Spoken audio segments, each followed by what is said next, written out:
Ladies and gentlemen, welcome back to the Indie Zone. My name is Kathy, and today I'd like to direct your attention to a filing, State of Idaho versus Brian C. Kohberger.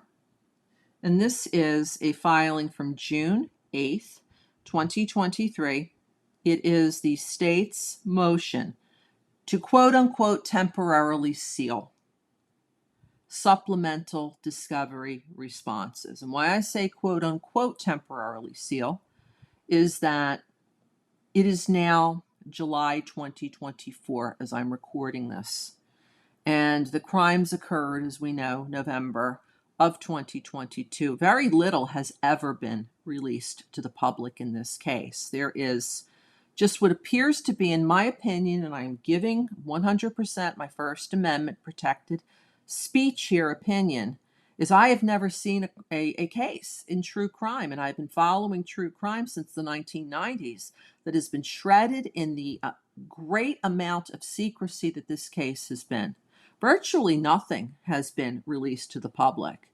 Point being, one of the things that got Mr. Kohberger arrested, primary reason, is the state felt that he was the driver of suspect vehicle 1 that drove up to the crime scene and then drove away after the crimes. The public has never seen an official still image of suspect vehicle 1 up to today. 911 call, another example, routinely released, especially in high-profile cases like this. No 911 call, no redacted version of the 911 call, not even a transcript.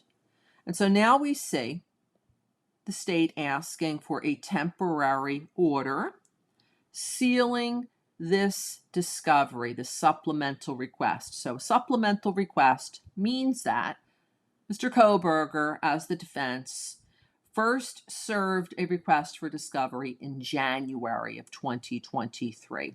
He's arrested. They believe that Idaho has documents, things, photographs, items in their possession, custody, or control that they need to prepare for their defense. Evidence.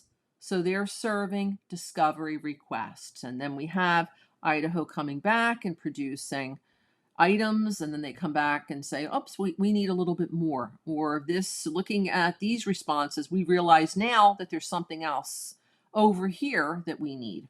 So that's where the supplemental, these are amended, these are additional, these are the ones that follow the first one. So we have the prosecution coming forward. They want this temporary protective order to keep this information from getting out into the public arena. What are their reasons? We've seen these reasons before. They are saying that they need this kept under seal because it could harm compromise someone's privacy. It could disclose confidential investigative techniques. Don't all police agencies have confidential investigative techniques? So literally, if this is a precedent, we could imagine that we're going to have other police agencies that are maybe looking to seal information because their secret techniques could get out there. Then we have the confidential source, that it could disclose a confidential source. Now, some people have questioned, because they have it here as an objection, does that really mean that there's a confidential source, or is that just something that they throw out there? No, there needs to be a good faith basis that you raise an objection or to discovery, or you ask for a protective order as they're doing here. You just can't pull reasons out of your hat. There needs to be some relevancy and relationship to the real world.